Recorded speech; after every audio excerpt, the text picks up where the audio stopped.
buenos días, amigos televidentes, bienvenidos a Pulso Político. El día de hoy, distinto a la programación regular que tenemos en Pulso Político, como verán, estamos grabando hoy 19 de junio desde el Parque Histórico de Guayaquil, ubicado en San Borondón. ¿Y por qué estamos grabando acá? Estamos grabando porque entre hoy 19 de junio y mañana 20 se realizará la primera cumbre de periodismo responsable de los nuevos tiempos. Es evidente que en Latinoamérica ha existido un punto de quiebre, un punto de inflexión. Y estos nuevos tiempos en Latinoamérica, en la región, está exigiendo de que se cambien los parámetros de toda actividad que tenga que ver con la ciudadanía, que tenga que ver con esa interacción con el ciudadano. En ese sentido, el día de hoy vamos a tener un programa especial para debatir qué objetivo trae esta primera cumbre de periodismo responsable en los nuevos tiempos. ¿Será que antes no existía periodismo responsable? ¿Y qué es esto de los nuevos tiempos? Para poder analizar sobre este tema, veamos a quienes hemos invitado. Hernán Reyes, licenciado en Sociología y Ciencias Políticas, máster en Of Arts en Género y Desarrollo, candidato doctoral en Estudios Culturales Latinoamericanos, expositor y moderador en CUPRE 2013. Francisco Sierra, doctor en Comunicación especializado en Políticas Públicas y Tecnología, expositor de charla magistral en CUPRE, los medios, los periodistas y la construcción de la democracia. Bueno, ya estamos de vuelta, amigos televidentes. Muchas gracias, Francisco Sierra Caballero. Bienvenido al Ecuador. A propósito, vienes de España, de la Universidad de Sevilla. Muchas gracias por estar con nosotros. Muchas gracias, es un placer. Bueno, y un viejo amigo de casa, Hernán Reyes. Muchas gracias por estar aquí y por compartir primera vez con nosotros en Pulso Político desde Guayaquil y en este caso desde el Parque Histórico. Muchas gracias, Hernán. Carlos. Muchas gracias por la invitación. Un gusto estar acá por primera vez, como tú dices, en Guayaquil contigo. Gracias a ustedes. Caballero, los invito entonces a que veamos el reportaje que nos ha preparado la producción sobre el significado de esta cumbre de periodismo responsable en los nuevos tiempos.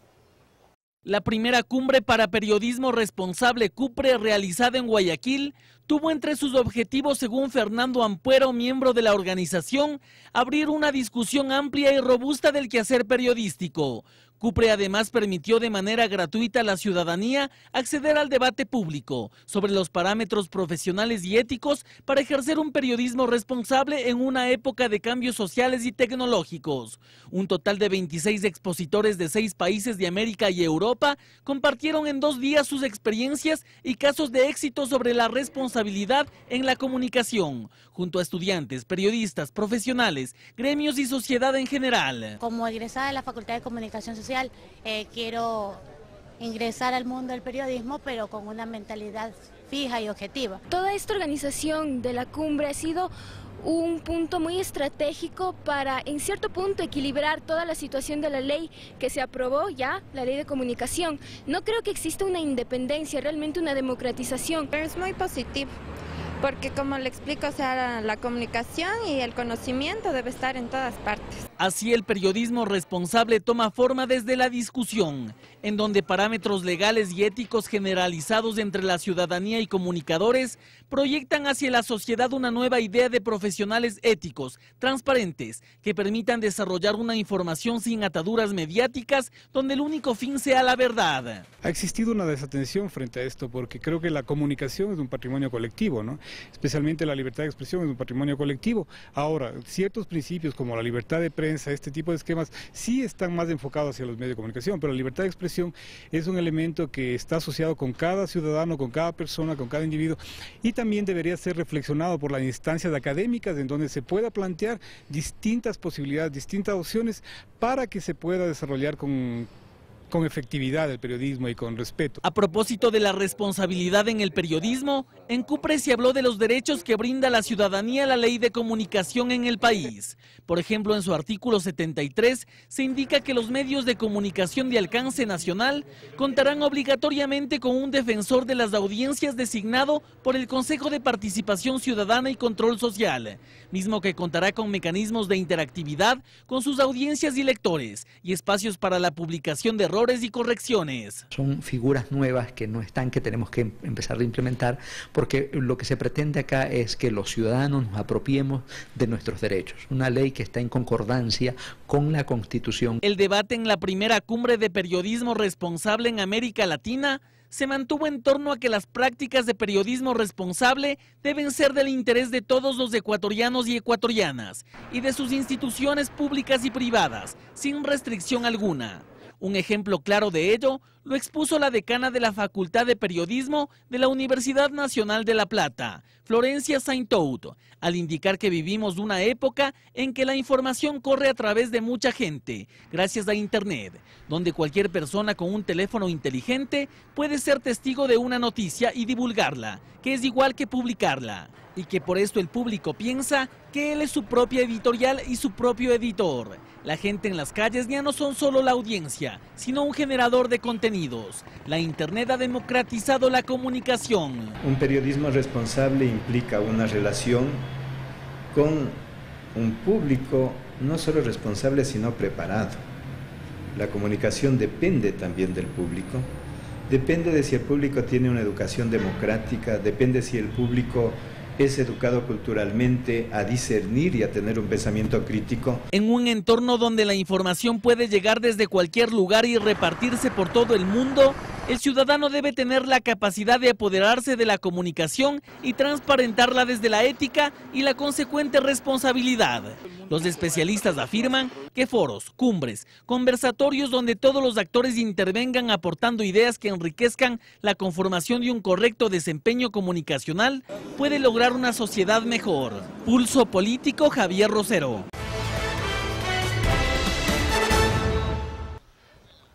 Estamos de vuelta, amigos televidentes. Muchas gracias por el reportaje, a la producción del programa. Les recordamos que estamos grabando el 19 de junio Pulso Político desde los exteriores del Parque Histórico de Guayaquil, ubicado en San Borondón. Bueno, entramos en materia, caballeros, y permítanme leerle una fábula que comenzó escribiendo Ignacio Ramonet en este librito que se llama Cómo nos venden la moto, que lo escribió casualmente Ignacio Ramonet, Noam Chomsky y Emir Sader. Más que escrito, es una recopilación de algunos artículos de ellos. Y quiero comenzar compartiendo con ustedes esta fábula para entrar al desarrollo del tema. Dice Ramonet, al inicio de esta fábula, dice: parece ser una ficción de Jorge Luis Borges. En un reino lejano, un soberano magnífico y cruel, aferrado a los atributos de su poder, encerrado en su suntuoso palacio, al parecer no había visto que el mundo imperceptiblemente estaba cambiando a su alrededor, hasta que llegó el día de la gran decisión. Entonces parece que, para su gran asombro, vio que sus órdenes no eran nada más que simples ruidos y no se traducían en actos. Al parecer, el poder se había desplazado y el soberano magnífico había dejado de ser el amo del mundo. ¿Qué te dice esta fábula, mi querido Francisco? Creo que es un poco el panorama que tenemos en el mundo. En esta situación, por ejemplo, que vivimos en Europa con la crisis, ya no son los estados ni el poder soberano el que regula la agenda pública, sino más bien el poder mediático y el gran capital financiero. Y de algún modo los debates que planteamos en el periodismo es si de verdad el espacio público, las agendas ciudadanas, el interés general se debate en un espacio de deliberación y participación democrático, o el poder de los medios en realidad nada tiene que ver con la democracia en países como España, en el que no hay posibilidad ni siquiera de plantear derechos fundamentales, derechos humanos básicos, porque el sistema mediático, el sistema informativo está hiperconcentrado. Y ese debate que plantea Ramonet y que hace tiempo también Chomsky discutió para el caso de Estados Unidos, nos debe llevar a una reflexión seria sobre la calidad democrática y sobre la calidad de la información en este nuevo escenario cada vez más hiperconcentrado en las industrias culturales, de los medios de comunicación. Ahora, Hernán, cuando hablamos de periodismo responsable en los nuevos tiempos, estamos hablando entonces que en el mundo, pero centrémonos en la región, ha existido un punto de quiebre, un punto de inflexión. Esta fábula es bastante cierta, es decir, la sociedad se ha movilizado, el poder se ha movilizado y hoy la ciudadanía exige mucho más cosas. ¿El periodismo no entendió aquello? ¿O el periodismo asociado con los intereses, llámese políticos o de grandes capitales, está en aquello que menciona Ramonet o en aquello que también menciona Chomsky, en esa doctrina del pensamiento único? Así es, yo vincularía inclusive esta fábula con otra que quizá también apunta al mismo fenómeno, aquella fábula que habla del el rey desnudo. Es decir, el rey hace rato quizá está también desnudo, se ha develado de alguna manera esa falta de apariencia de sus vestidos vistosos, de sus galas.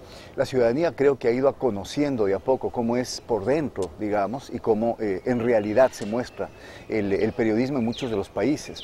Y resulta que lo que unos siglos atrás se había constituido en uno de los bastiones fundamentales en la construcción de los regímenes democráticos en todo el mundo, actualmente aparece develando precisamente muchas cercanías indebidas con espacios de poder que no son precisamente democráticos. Yo creo que esa paradoja es la que hace absolutamente necesario, la que hace urgente poder conversar, poder debatir, poder discutir sobre qué es lo que ha pasado con el periodismo en primer lugar y segundo, qué es lo que se puede hacer y qué se debe hacer con el periodismo para que vuelva a retomar ese papel histórico que efectivamente tuvo. Yo creo que es indudable que la prensa surgió como un espacio contra los regímenes despóticos. Yo creo que además sigue teniendo esa potencialidad, siempre y cuando se despoje de esos intereses particulares, de esos intereses mezquinos, que lamentablemente, diría yo, el fenómeno de la mercantilización de la información y toda la aparición de la sociedad de masas con la industria cultural, el negocio de la publicidad, el negocio de la moda, esta conversión de la sociedad en espectáculo, fue lacerando, fue socavando esas bases democráticas del periodismo. Eso me lleva a la siguiente pregunta. ¿Eso significa entonces que tenemos que hablar de nuevos parámetros éticos o recuperar aquellos parámetros éticos con que nació el periodismo? Yo creo que más bien replantear nuevos valores, nuevas normas y nuevas prácticas profesionales. Porque como decía mi colega, el profesor Reyes, efectivamente han cambiado. Los ciudadanos tienen ya una cultura mediática, un dominio, incluso en la producción de contenidos, por ejemplo en Internet, que no es la misma que estableció la prensa de masas en una división estricta entre periodistas, profesionales, productores de información y simplemente consumidores. Los ciudadanos en Brasil, en España, en el mundo entero, están reclamando participar. Creo que es una de las cosas novedosas, por ejemplo, en el debate de la ley de medios que se acaba de aprobar en Ecuador. El poner el vector de la participación como un elemento nuclear, porque efectivamente necesitamos otra práctica profesional y nuevos valores deontológicos y luego también de regulación y participación. Pero Francisco, hay ciertos sectores que dicen, pues estamos entonces hablando de libertad reguladas, ¿y dónde está la libertad de expresión? Habría que explicar que en términos de teoría democrática, todo derecho y toda libertad necesita ser regulada para ser garantizada. Necesitamos recuperar los medios del poder limitado de las empresas y de ciertos sectores para el conjunto de la población. La libertad es una libertad pública, el derecho a la información, y por tanto debe ser socializada. En modo alguno es imposible, como se ha demostrado en el caso de Sun, Murdoch, Inglaterra, los casos de corrupción de la prensa en Estados Unidos, o en este caso en España, con el debate en la crisis financiera. Si no hay una regulación pública, no hay libertad garantizada para el conjunto de la ciudadanía, ni tampoco, como sucede en España, para los profesionales que están precarizados y están en situaciones de vulnerabilidad y desempleo justamente para ejercer ese derecho democrático. Gracias, Francisco. Gustavo, voy a terminar este primer bloque con Hernán Reyes para ser equilibrado en el tiempo a cada uno de mis panelistas y mis invitados. Pero este tema del pensamiento único, también puede existir una línea muy fina de un riesgo que si le estamos quitando el pensamiento único a los poderes fácticos, a los intereses políticos y a los medios de comunicación, también los intereses políticos al amparo de una ley de comunicación podrían caer en la tentación de querer tener este pensamiento único o implementar este pensamiento único dentro de una sociedad democrática, Hernán? Por supuesto, Carlos, siempre existe ese riesgo, está el peso de la información como un insumo y un recurso básico para las actuales sociedades del conocimiento, como se les ha denominado, que siempre existe esa tentación por parte de los poderes de quererse apropiar, digamos, de manera única, unívoca de la palabra. Sin embargo, creo yo, fijar las reglas de juego para que cada vez el espacio mediático sea un espacio más apropiado por la ciudadanía, sea un espacio más plural, sea un espacio más diverso. Creo que esos tres principios van a permitir garantizar que no exista precisamente esta concentración de poder que ha dado a que algunos denominen inclusive el reino de la mediocracia, es decir, la democracia, los medios en el poder, los medios como gobierno, y que se convierta un estado de opinión o un estado en manos de unos pocos que son libres de opinar y de informar, en un estado de todos, donde todos puedan hacer oír su voz y donde la información sea un insumo para la toma productiva y útil de decisiones. Gracias, Hernán, gracias, Francisco. Vamos a hacer una primera pausa y regresamos, amigos televidentes, con más de Pulso Político desde los exteriores del Parque Histórico de Guayaquil, a propósito de la primera cumbre de periodismo responsable en los nuevos tiempos. Venimos de inmediato.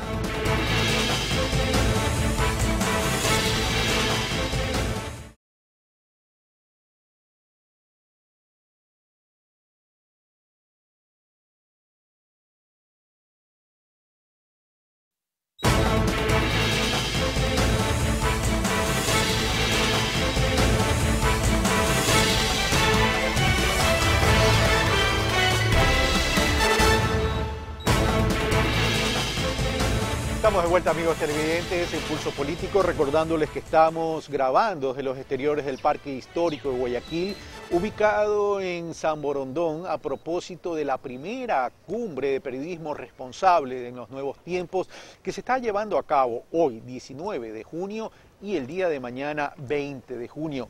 Estamos con Hernán Reyes y Francisco Sierra Caballero. Hernán Reyes, ecuatoriano, catedrático de la Universidad Andina Simón Bolívar, y Francisco Sierra Caballero, español, catedrático de la Universidad de Sevilla. Habíamos hablado en el primer bloque pues de esta doctrina del pensamiento único y de cómo el periodismo ha evolucionado en función a las exigencias de las audiencias, que no son otra cosa que los propios ciudadanos. Pero para evitar esos riesgos de pensamiento único, ¿cómo manejarlo, Francisco, cuando se presenta en una sociedad donde evidentemente hay ideologías, hay diversidad de pensamiento, cuando el periodismo puede caer en este juego de pensamiento ideológico? Y no es que esté mal, es muy legítimo que exista ideología en el periodismo, pero cuando la ideología se transforma en periodismo militante, entonces tenemos los choques y cada uno va a tener su verdad, y desde los poderes se puede manipular esa verdad. Creo que históricamente esto es lo que se ha venido dando, y además sin participación de las audiencias. Yo creo que lo interesante en procesos de democratización de los medios es devolver el espacio mediático, los canales de información pública, a quien de verdad es el sujeto de derechos de la comunicación, que no son los periodistas. Siempre a mis colegas les insisto que deben ser conscientes que ese derecho es de la ciudadanía. Y devolver a la ciudadanía implica que éstas deben participar, que deben tener canales, que deben tener espacios, y la política pública permite elaborar desde formas de autorregulación en las empresas, a través de defensores de lectores, a través de consejos y estatutos de redacción, a, por supuesto, consejos de participación ciudadana en que la sociedad civil esté representada para debatir. Pluralizar esos actores en el espacio mediático es la garantía de equilibrios y diversidad de voces y de intereses. Lo que está sucediendo en el periodismo contemporáneo en Europa, Estados Unidos, es justamente que ese espacio no está pluralizado en los actores sociales, en todas las diversas formas de organización de la sociedad civil, que no tienen canales de participación ni interlocución, es solo el gobierno y las empresas privadas. Rescatar a los medios de los poderes fácticos, sean económicos o de las propias empresas de comunicación, significa pluralizar los canales de interlocución, y ese es el concepto de comunicación responsable, en el sentido etimológico de responsabilidad, de dar voz y respuesta, réplica, interlocución y evidentemente diálogo. Si no hay diálogo es difícil que podamos hablar evidentemente de democracia, y de algún modo el pensamiento único se ha dado que la única voz ha sido sobre los que no tienen voz, las audiencias, que en ningún caso han tenido posibilidad por ausencia de políticas públicas democráticas. Pero ese que en ningún caso han tenido esa oportunidad, a lo mejor a través de la tecnología se ha ido un poco cambiando las redes sociales, el internet, pero lo cierto es que la ciudadanía debe tener más acceso a participar en el mundo de la comunicación. Ojo que no hablo del mundo de la información, tan solo hablo en el mundo de la comunicación. Pero en el caso ecuatoriano, Hernán, tú has sido un crítico al tema de la participación ciudadana desde la corporativización de la participación ciudadana, es decir, no criticas la participación, todo lo contrario, exiges la participación ciudadana, pero el Consejo de Participación Ciudadana ¿es el canal adecuado? ¿Cómo podemos garantizar un consejo plural, un consejo que garantice esa masificación de oportunidades? Bueno, efectivamente, Carlos, es un desafío todavía pendiente en el caso de la sociedad ecuatoriana, la puesta en pleno funcionamiento de los mecanismos, dinámicas, lógicas de participación de la ciudadanía en la cosa pública, llamémoslo así, a través del Consejo de Participación y Control Social. Me parece, yo inclusive reiteradas veces he dicho, me parece que hubo por ahí quizá un cierto apresuramiento en el diseño constitucional, en el diseño de la actual Constitución, en el sentido de por un lado, darle un estatus mayor a la participación ciudadana al haberla convertido, digamos, en una función del Estado, en la quinta función del Estado. Sin embargo, de lo cual yo creo que el propio Consejo en su accionar no ha logrado todavía descubrir cuáles son los mecanismos más efectivos para precisamente potenciar esa participación a través de sus instancias. Hasta ahora el Consejo de Participación lo que ha hecho es cumplir su rol en el nombramiento de las autoridades de control, el procurador, el fiscal, etcétera, pero lo que no ha hecho es precisamente poder convocar a la ciudadanía para que, por ejemplo, ocupe esta figura tan interesante que es norma constitucional, que es la de la silla vacía. Todavía muchas instancias de poder regional, de poder local, muchas instancias colectivas, cuerpos colegiados que requieren de la presencia de un ciudadano y además de manera rotativa, están vacías. Y eso me parece a mí que es una responsabilidad que debe consolidarse, debe empujarse, inclusive a través de una enorme campaña para la cual los medios de comunicación de todo tipo, públicos, privados y comunitarios, deberían comprometerse de manera responsable y seria para permitir precisamente no solo generar un nivel de conciencia y mejorar la mentalidad de los ciudadanos con respecto a su responsabilidad en relación con el Estado y con la cosa pública, sino yo diría hacia el propio Estado. Los medios siguen siendo para mí mecanismos adecuados de presión cuando los funcionarios del Estado que están al frente de una representación popular o ejercen puestos de autoridad no están ejerciendo bien su papel. Ahora, en ese punto, ese último punto que acaba de decir Hernán, Francisco, tiene que ver también con el flujo de la información. Toda sociedad democrática debe garantizar el flujo de información. El tema es que si los medios o la esencia de un medio, además de comunicar, informar, involucrar a la ciudadanía, también asume cierto papel, llamemos así, de fiscalizar que las cosas se hagan bien dentro de una sociedad democrática. Ahora, una de las grandes críticas a la ley de comunicación del Ecuador, a la que se acaba de aprobar, va a poner una mordaza para la fiscalización. ¿Cómo garantizar entonces ese flujo de información hacia la ciudadanía, hacia el periodismo, para poder validar los distintos procesos de gestión de la cosa pública? Yo lamento esa interpretación de la ley, primero porque quien ha leído el texto debería ponderar qué elementos hay, y uno de los elementos que vertebra la ley y que creo que es fundamental es justamente la participación ciudadana, órganos de fiscalización. Pero este discurso, que es habitual en organizaciones como la Sociedad Interamericana de Prensa, descansa en una falsa premisa, que tiene que ver mucho con el cuento, con la lección del texto que nos leías de Chomsky y de Ramonet, ¿no? Que es justamente la ausencia de norma, la ausencia de ley, rescatar la pantalla o los medios del poder mediático de la empresa. Cualquier regulación, sea del tipo que sea, ha sucedido en Europa, se ha planteado igual en Estados Unidos y en los países latinoamericanos. Y yo creo que no hay posibilidad y garantía, ni siquiera para los profesionales, si no hay una regulación democrática y que además establezca, como es el caso, espacios de participación de la ciudadanía y sus representantes para fiscalizar democráticamente. Sin fiscalización democrática, evidentemente, no hay derecho a la información. Por tanto, los discursos de ley mordaza son consustanciales a ciertas posiciones que quieren tener el monopolio de la palabra. Y creo que estamos en un mundo, justamente por Internet, en el que la gente quiere tener derecho a opinar y a debatir. y también evidentemente a fiscalizar la acción de los medios, no solo porque pueden hacer comentarios en Internet, sino también porque hay órganos, poderes públicos, que tienen una función de fiscalización democrática. Y hay que recordar que es el Estado quien es depositaria de la voluntad democrática y del derecho de la comunicación, que además es de la ciudadanía, no de los profesionales y mucho menos de las empresas periodísticas.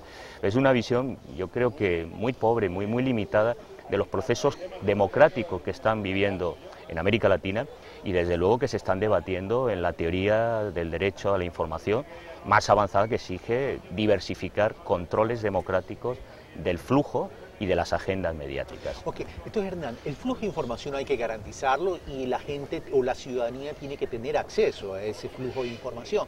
Pero también se habla de la democratización de la palabra, la democratización del pensamiento. Desde ese punto de vista, ¿cómo esta ley que fue aprobada en el Ecuador garantiza esa democratización del pensamiento y de la democratización de la palabra? Porque a la hora del té, los medios de comunicación, llámense públicos, privados o comunitarios, terminan siendo organizaciones cerradas. Y va a depender mucho de la actitud, de la voluntad de sus administradores y de los intereses que cada uno tenga para poder generar ese acceso y para poder democratizar ese pensamiento y esa palabra. Así es, yo diría a través de 4 elementos. Primero, reafirmando el carácter constitutivo, digamos, de lo que es el texto de la Constitución de Montecristi, la defensa irrestricta de los derechos de toda la ciudadanía. En primer lugar, la ley parte precisamente indicando que los titulares, plenos titulares de los derechos de comunicación y de información que están contenidos en la Constitución son los ciudadanos y a partir de eso hay 16 artículos solamente referidos a los derechos de libertad. Hay 3 tipos de derechos en la ley de comunicación, derechos de libertad, con lo cual de alguna manera se confronta de manera clarísima lo que ha sido este discurso y esta cantaleta de ciertas organizaciones que, sobre texto de defender los derechos de los periodistas, muchas de las veces conculcan, sin decirlo obviamente, los derechos de la ciudadanía. Hay 16 artículos que se refieren a derechos de libertad, hay derechos de participación y hay derechos de igualdad. Ese es un segundo elemento. Hay un tercer elemento, se garantiza el trabajo de los periodistas. Hay un conjunto de artículos que garantizan la cláusula de conciencia, la reserva de la fuente, la estabilidad laboral de los periodistas. Y esto es importantísimo porque hasta que no exista fijado expresamente en la ley, el periodista ha estado sujeto no solamente a presiones por parte del poder político, como comúnmente se dice, sino a presiones, especialmente la autocensura, por ejemplo, muchas de las veces para quienes hemos laborado en medios de comunicación privados, la autocensura viene de dentro, no viene de fuera. La autocensura viene de esos poderes que ahora se denominan fácticos, que efectivamente cuidan sus intereses y en un momento determinado los auspiciantes publicitarios son la barrera fundamental para que el periodista pueda ejercer su libre derecho. Y hay un cuarto elemento, Carlos, que tiene que ver con la vinculación de la comunicación con otros campos de la vida social. Expresamente en la ley de comunicación está la necesidad de respetar el principio de interculturalidad. Los medios de comunicación tienen que aprender que no pueden hablar desde un mundo autista, encerrados en su propia visión del mundo. Un medio de comunicación es a la vez un espacio de expresión de diversidad de sectores. El Ecuador es un país absolutamente diverso en todo sentido, social, cultural, en el caso ecológico, etcétera, y esas voces, esas miradas, esas cosmovisiones del mundo tienen que estar presentes en los medios. La producción nacional de contenidos, por ejemplo, de contenidos culturales, se dice en un artículo de la ley que va a haber prevalencia de contenidos culturales, educativos e informativos. ¿Dónde han estado esos contenidos culturales en los medios? Ya casi es vox populi el hartazgo, el malestar colectivo respecto, por ejemplo, a la telebasura, que muchos de los canales, aquellos programas que curiosamente más rating tienen, son aquellos programas de peor contenidos, de calidad más baja en la programación. Entonces me parece que todos estos elementos permiten que ahora no solamente el campo de la comunicación se refiera a los medios, por eso es que yo creo que es una versión parcial, decir, esta es una ley de medios, esta es una ley de comunicación que va a permitir que los ecuatorianos ejerzan el derecho a comunicarse entre sí, que hasta ahora había estado restringido. Y la comunicación es involucrar. Tengo que hacer un segundo corte y regresamos con más de Pulso Político. Amigos televidentes, venimos luego de esta pausa recordándoles que estamos en el Parque Histórico de Guayaquil, en San Borondón, a propósito de la primera cumbre de periodismo responsable en los nuevos tiempos.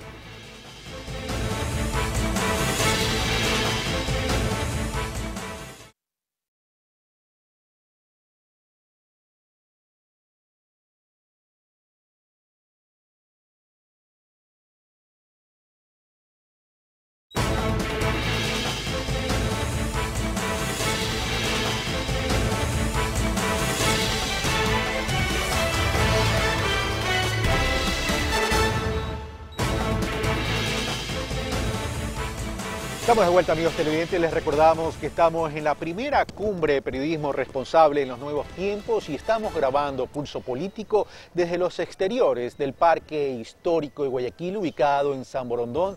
Ya a esta hora, que estamos prácticamente más allá de la mitad del programa, vemos el movimiento que se está presentando en el Parque Histórico de la ciudadanía que está llegando a participar en estos espacios de diálogo, en estos espacios de debate, en estos espacios incluso de confrontación de ideas, que es la esencia de una democracia.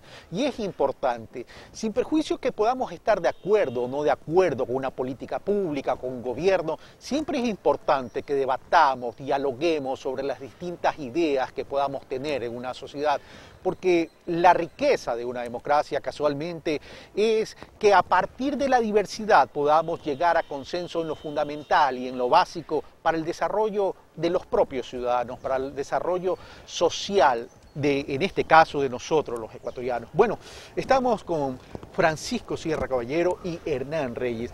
Hernán había hablado en el bloque anterior y había delineado que en nuestra Constitución habla de algunas libertades y las enumeró.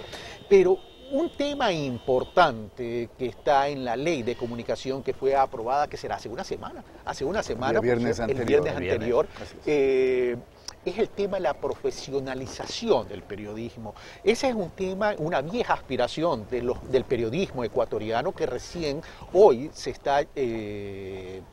ha culminado con la incorporación en la ley. Pero ahí te quiero preguntar, Francisco, si bien es importante la profesionalización del periodismo, una cosa es el periodismo per se, el periodista per se dentro de un medio, y otra cosa es el administrador o el grupo de administración de un medio donde tiene que fijarse en el flujo de caja y en la rentabilidad del medio, si este medio es independiente, por cierto. Luego paso al tema comunitario y al tema público. ¿Cómo poder armonizar las exigencias del día a día de apalancamiento financiero de un medio versus esos parámetros de ética y de responsabilidad en el periodismo?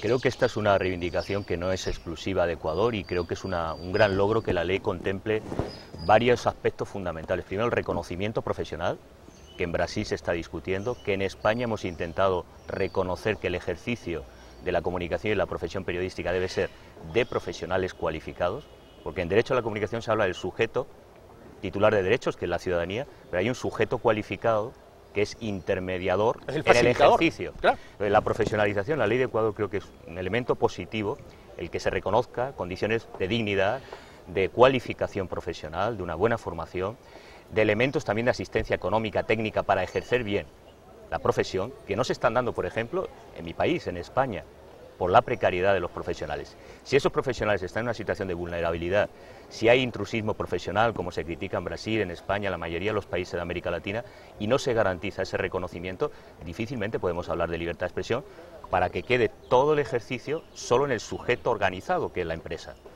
Esa es una conquista importante, pero también el incluir en la normativa de la ley la obligatoriedad de espacios que den autonomía profesional y que son formas de control de calidad democrática, de calidad de la información, códigos deontológicos, estructuras de representación y participación, consejos, en el caso de la ley de Ecuador, como es el Consejo Consultivo, que permite también representación de las facultades, vía estudiantes y otros espacios de interlocución, que planteen la agenda de problemas de la profesión periodística. Y esto es un elemento progresivo que tiene que ver justamente con ese proceso de democratización. Creo que en ese debate, lamentablemente, en otros países y en otras regiones no se está dando, como en América Latina, la conquista de espacios para rescatar el poder de los medios y socializar con los profesionales, pero no solo con los profesionales. Creo que ese ámbito es fundamental y reconocer la obligatoriedad, que es un elemento de la autorregulación, pero claro, hablar de autorregulación sin una política activa que garantice que eso se haga efectivo, que haya códigos deontológicos y formas de autocontrol dentro de la empresa por los profesionales, difícilmente va a haber una ética y una buena práctica, ni ejemplos de buenas prácticas, y tenemos el caso de Murdoch, que es emblemático en Inglaterra, justamente porque no se ha garantizado en política pública espacios de autonomía profesional dentro de las empresas. Ya volvemos después con la segunda parte de la pregunta que le planteé a Francisco, pero en este tema de la profesionalización del periodismo, va más allá también de lo que Francisco nos ha mencionado dentro del ámbito de la ley, evidentemente. Es que esto va a exigir también a mi criterio, a las propias universidades y a las facultades de periodismo a mejorar las carreras y a potencializar a ese sujeto cualitativo que menciona Francisco. Precisamente en eso estaba pensando, Carlos, en consonancia, digamos, con este artículo que expresa y explícitamente menciona que en todos los puestos de responsabilidad periodística tienen que estar profesionales surgidos de las escuelas y facultades de comunicación y de periodismo, y con ello yo creo que garantiza de per se, digamos, la calidad de la información que tienen que procesar estos profesionales. Esto representa un desafío para las universidades y escuelas de comunicación en un momento en el cual convergen, digamos, también la puesta en práctica de normas que mejoren la calidad de la educación superior en el Ecuador. Precisamente estamos en momento de acreditación de universidades ecuatorianas, no solo a nivel de universidades, sino también de acreditación de los procesos de formación a nivel de cada una de las carreras, de las profesiones. Y precisamente entre esas carreras y profesiones está la carrera y profesión del periodista y del comunicador o comunicadora social. En ese sentido me parece que hay que modificar, hay que replantear los procesos de formación de periodistas. Ya no van a competir, digamos, inclusive en términos de precarización laboral. Había utilizado el término Francisco en relación con otros países. Sí, precarización laboral, porque por ejemplo los medios regionales, los medios pequeños, los medios locales, sobre todo por ejemplo medios radiales en el Ecuador, hace poco hubo una encuesta de remuneraciones de periodistas o de personas que estaban trabajando en puestos de responsabilidad periodística en esos medios, y era impresionante ver los niveles de salarios que recibían. Con esos niveles de salarios, pues yo digo, no hay principio deontológico que pueda operar. Es decir, la persona está tan precarizada en su propio día a día en el trabajo que efectivamente tiene que responder a defender a ultranza su puesto de trabajo y muchas veces a prestarse a estos problemas que se han detectado constantemente. Por ejemplo, cobrar para hacer una entrevista. Han existido periodistas históricamente en este país que estaban localizados, digamos, para hacer coberturas, digamos, en el ámbito legislativo, y esos periodistas cobraban a los legisladores para poderles sacar o para poder hacer una publicidad, para poder financiar y mejorar sus ingresos. Reportajes, eso es habitual. Yo lo he vivido, por ejemplo, en México, la primera visita que voy al país para hacer un posgrado de cualificación de periodistas en ética y deontología informativa. Claro, cuando uno descubría el fenómeno del chayote, que era el sobresueldo encubierto por la precarización de la profesión, con altas tasas de intrusismo, es decir, pocos profesionales titulados y bien cualificados, difícilmente puede hablar uno de códigos deontológicos, de autonomía, de libertad y responsabilidad. Creo que ese elemento en la ley de Ecuador, en la ley de medios, es un aspecto muy importante, sustantivo, y suele ser una reivindicación en casi todos los países del gremio profesional, ese reconocimiento de la titulación, de la cualificación y de las garantías profesionales para la autonomía, para el ejercicio libre. Ahora, esto lleva también a un cambio de actitud de este sujeto cualitativo, de este sujeto que tiene esa calificación. Porque, a ver, aquí el periodismo, y no hablo solo del periodismo político, el periodismo económico, hablo del periodismo deportivo, donde se da mucho, ese estilo de hacer periodismo, de coger al ciudadano o al actor protagónico en ese momento y hacer elementos de juicio de valor, etcétera, etcétera. ¿Tú crees que estamos migrando a ese cambio en lo que la cumbre llama los nuevos tiempos para hacer un periodismo de responsabilidad? Yo creo que definitivamente hacia allá deberíamos ir. No nos olvidemos que otro de los fenómenos es el desconocimiento, el olvido, la desmemoria de parte del periodista de su papel de mediador social. El periodismo es una suerte de mediación social, no es una suerte de construcción de nuevos liderazgos, llamémoslo así, hasta de tipo carismático. Por eso es que aquí en el Ecuador hemos observado estos fenómenos tan frecuentes de periodistas que utilizan la tribuna del periodismo, el medio de comunicación, para después hacer el salto hacia la política. Creo que en España, en tu país, existe ya una profunda reflexión al respecto. También, digamos, qué sé yo, Félix Ortega plantea esto con un análisis histórico de lo que ha significado esta mezcla incestuosa, diría yo, promiscua entre política y comunicación. Y desde ese punto de vista es obvio que no va a cumplir el papel de mediador, no va a dar la voz al otro, lo que va a querer es tener la voz él. Y es por eso que asistimos a esa suerte de periodismo de estrellato.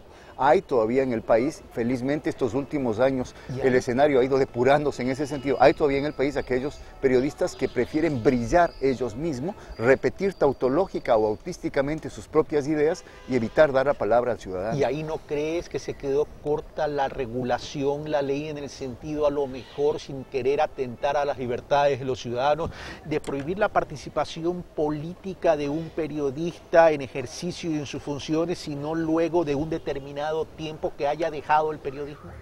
Me parece que la política es un espacio, digamos, abierto de participación. Yo particularmente creo que no se debería poner cortapisas, creo que un periodista tiene el perfecto y legítimo derecho de participar en política siempre y cuando no usufructúe del medio, no usufructúe de ese espacio público que le ha dado, digamos, la ciudadanía para fines personales. Me parece que más bien es importante resaltar que en la Ley de Comunicación hay un artículo específico que obliga a que la cobertura periodística en época electoral sea una cobertura lo más equilibrada posible, lo más plural posible, que permita efectivamente aportar para el debate público contrastando las ideas y que lo que se genere, digamos, en esa construcción de un espacio de debate y deliberación sea insumos para que el ciudadano pueda ir a votar de manera informada. Me parece que hasta ahí el artículo está perfecto y me parece que la propia ciudadanía, este momento que se empodere con una mentalidad mucho mayor, más fuerte de lo que debe ser el periodismo, es la que va a castigar, y ha castigado en algunos casos,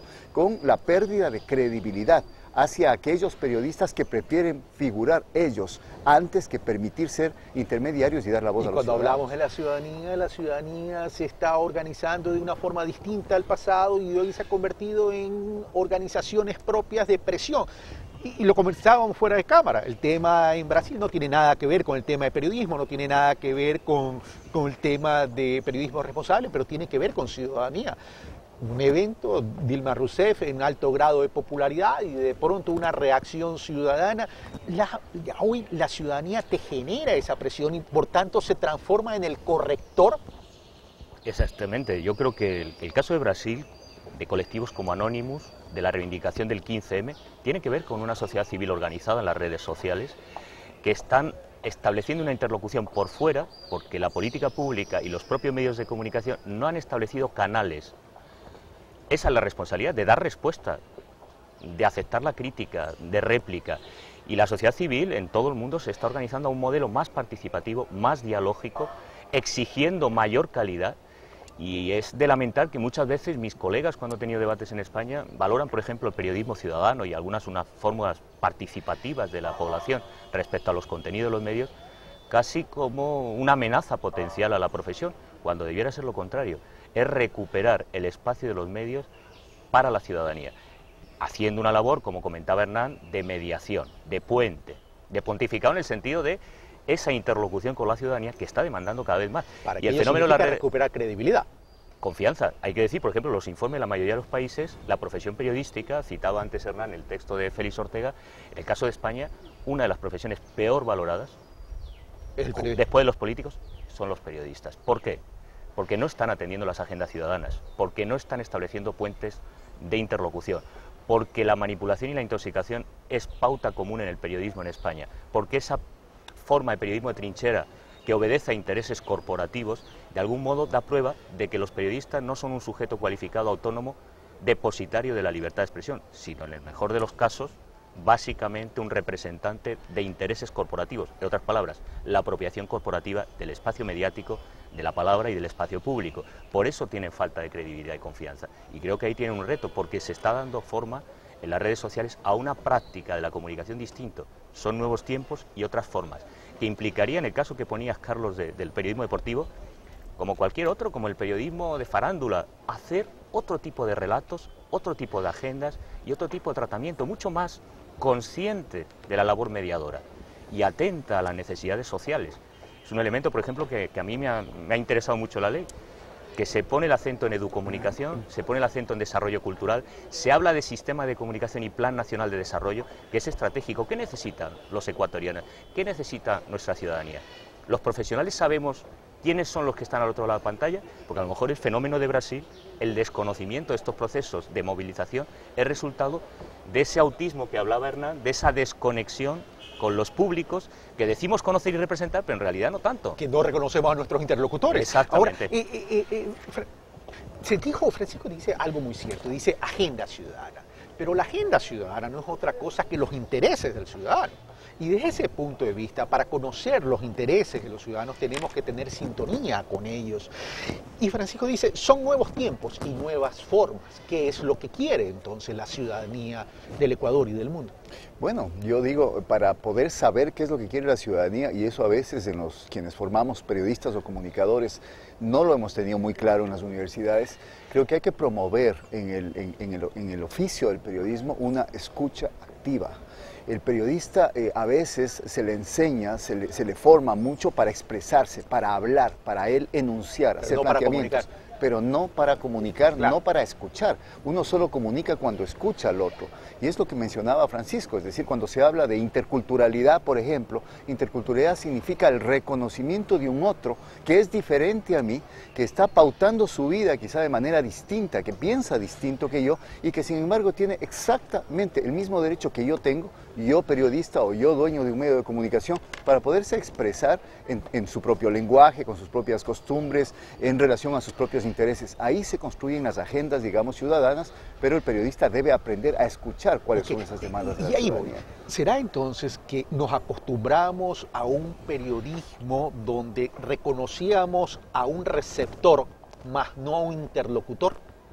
El cambio de los nuevos tiempos efectivamente es el paso de un periodismo masivo, de un punto, dice Castel, hemos pasado de los medios masivos, de un centro a un punto, el emisor, el periodista, el gran medio periodístico de masas, a múltiples puntos, a la posibilidad de que cada uno de esos puntos, sea las redes sociales, tengan posibilidad de producción, de discursos, de ideas, de agendas, de pensamiento.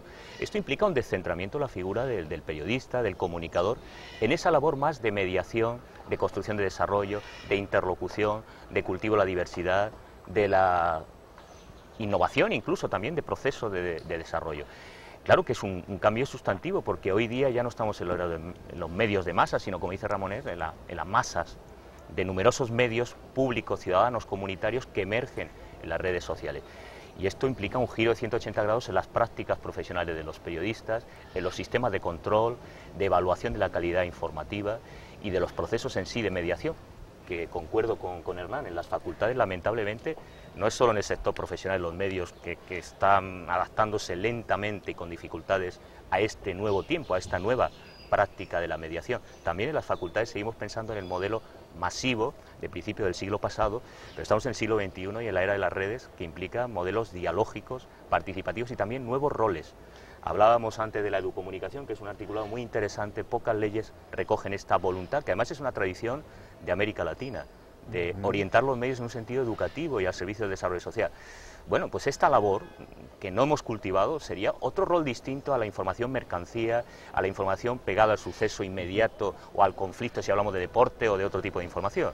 Ahora, lo interesante en esto también es entender que toda esta revolución educativa en el mundo está cambiando, es decir, ya no vamos a plantear ciudadanos profesionales, sino profesionales ciudadanos, es decir, más involucrados con el colectivo. Así es, de hecho, yo creo que hay un proceso, para utilizar una metáfora, de descentramiento. Creo que no se trata ahora en los procesos de producción del conocimiento de que exista un centro al cual uno deba necesariamente acudir, sino se trata de que hay múltiples puntos de referencia frente a los cuales el ciudadano está en capacidad ahora, con el uso de nuevas tecnologías y la posibilidad de cambiar el escenario, de elegir qué es lo que le sirve a él como insumo para su propio proceso de desarrollo y el desarrollo colectivo, es lo que Castells llama la autocomunicación. Y desde ese punto de vista hay que cambiar la idea del periodista de que a veces él es el centro del mundo y que todo debe girar alrededor de lo que él está diciendo monológicamente al ciudadano. Ojalá que esta visión que estamos planteando y debatiendo en esta mesa de Pulso Político se haga realidad y que esa migración del antes llegue a una visión mucho más amplia, con interlocutores mirando como el objetivo principal el ciudadano. Ahora, vamos al tema de la independencia que habíamos mencionado y que era la segunda parte de la pregunta anterior, Francisco. A ver, tenemos medios privados. Tenemos medios comunitarios de acuerdo a la nueva ley y tenemos medios públicos, pero el tema aquí pasa por algo, el bendito recurso económico, y a veces el bendito recurso económico es lo que a lo mejor, esa necesidad de tenerlo para poner operativo un ejercicio periodístico con la ciudadanía, los administradores sujetan sus líneas o sus intereses al poder tener acceso a estos recursos económicos. ¿Cómo ahí garantizar esa independencia del periodismo sin perjuicio de que se requieren los recursos económicos para poner en operatividad un medio de comunicación, llámese público, incautado en el caso de ecuatoriano, comunitario o privado? Bueno, hay tres factores que yo creo que son problemáticos. El fundamental, si hablamos de los medios privados, es el tema de la publicidad. Y regular la publicidad, qué contenidos, cuánto, como se debatió en su momento en la Unión Europea con la Directiva de Televisión Sin Fronteras, es un sustantivo para garantizar la autonomía de los emisores. Y habría que recordar que la publicidad es una gran internacional corporativa, básicamente situada en Wall Street y que domina el flujo internacional, es decir, que puede marcar agenda, lo ha marcado. No. En la Unión Europea ha marcado, las grandes compañías de agencia de publicidad han marcado qué podía regular la Unión Europea en el audiovisual. Y además de ahí provino el pensamiento único de que hablaba Ramonet del muro, lo que algunos denominamos el muro de Wall Street. Cayó el muro de Berlín, tiene que caer el muro de Wall Street, que es el capital financiero, que son las agencias de publicidad, que como dice el profesor Matelar es una internacional muy concentrada, básicamente capital estadounidense, y que marca un flujo. Dicho sea de paso, me parece un acierto que se haya establecido, y es una apuesta que discutimos en mi región, en Andalucía, que el gobierno de Ecuador haya establecido una obligatoriedad de producción nacional, de publicidad nacional. Porque estamos hablando de riqueza, de desarrollo, de empleo y de autonomía también de los emisores. Es un aspecto sustantivo, pero ese es un frente. La segunda dimensión sería establecer planes que no muy dado por lo que decíamos al principio. No hay una tradición en el ámbito de la comunicación de política pública. Todos hablan de derecho a la salud y hay políticas de salud. Todos hablan de derecho a la comunicación, pero no hay políticas de comunicación. Difícilmente se puede realizar el derecho a la salud, a la educación y también a la comunicación sin política pública. Y en ese sentido no ha habido una cultura de planeación de política nacional para hacer sostenible, y es otro acierto creo que la ley de Ecuador, el sistema de comunicación, el sistema nacional de comunicación, en el que se establezcan presupuestos públicos para los medios públicos, pero también se garantice el acceso en concurrencia a los medios comunitarios a fuente de patrocinio y financiación publicitaria. Hernán, termino contigo, un minuto. Bueno, creo que es importante, ya hemos tratado el aspecto humano de la formación del periodista y su rol. Creo que en el aspecto económico, la ley de comunicación plantea algo muy interesante. Plantea, por ejemplo, la responsabilidad del Estado, ahora que reconoce la valía de los medios comunitarios, la responsabilidad del Estado para darles capacitación técnica, para poder darles créditos preferentes, para poder inclusive que los medios comunitarios tengan acceso a la publicidad, y lo mismo para medios públicos. Esto ayuda a redistribuir, al igual que se redistribuye las frecuencias, porque la parte técnica también tiene que distribuirse. Si yo tengo toda la intención de poder expresarme y comunicarme desde mi propia voz, pero no tengo una frecuencia porque están cooptadas, están concentradas en pocas manos, y no tengo recursos económicos para tener mi propio medio, es evidente que se va a quedar coartado un proceso y se va a quedar en buenas intenciones y quizá en letra muerta.